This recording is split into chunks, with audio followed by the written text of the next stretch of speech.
This is a variation on a rail fence block, and I really think this is a cool process. I want to show you this. I'm going to set these two guys aside for a minute. The way you do this, now I'm going to pull them back for a minute. Look, these are really the same block.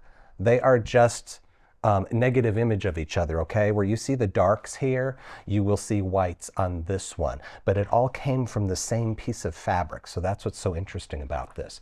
Make yourself get yourself some fabric strips and sew them together like I've done here. These are each 2.5-inch strips of fabric. You're going to do 2 rows of a print color and then 2 of a background color, whatever you choose.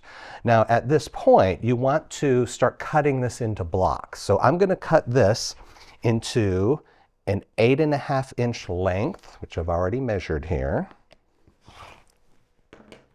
We're going to set him aside for now.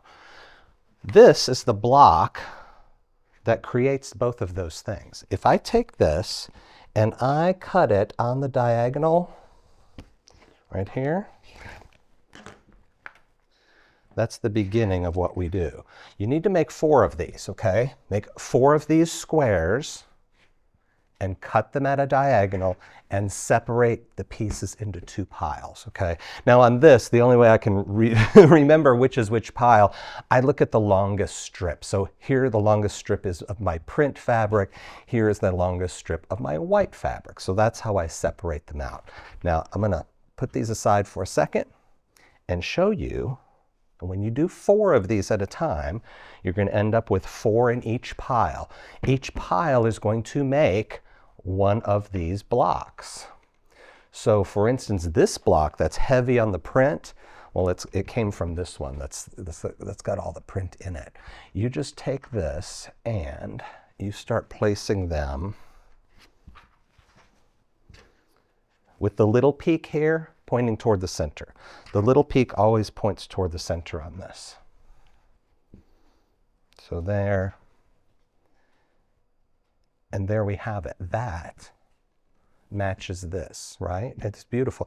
I actually like this better in the peacock fabric. This is part of the Affinity collection from Benartex that we sell, and there will be a link to that in the description.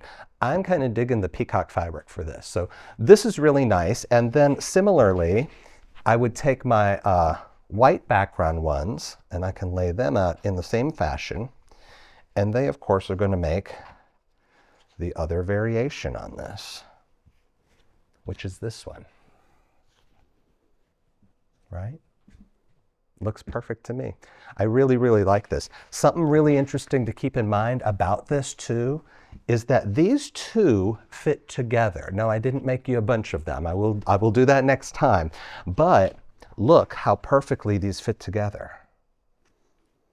The pattern continues from one to the other, and it doesn't matter where I place this. I can place it down here and it still works. I can place it up here and it still works, or over here. So this kind of crossover is going to continue to happen in quite a beautiful way.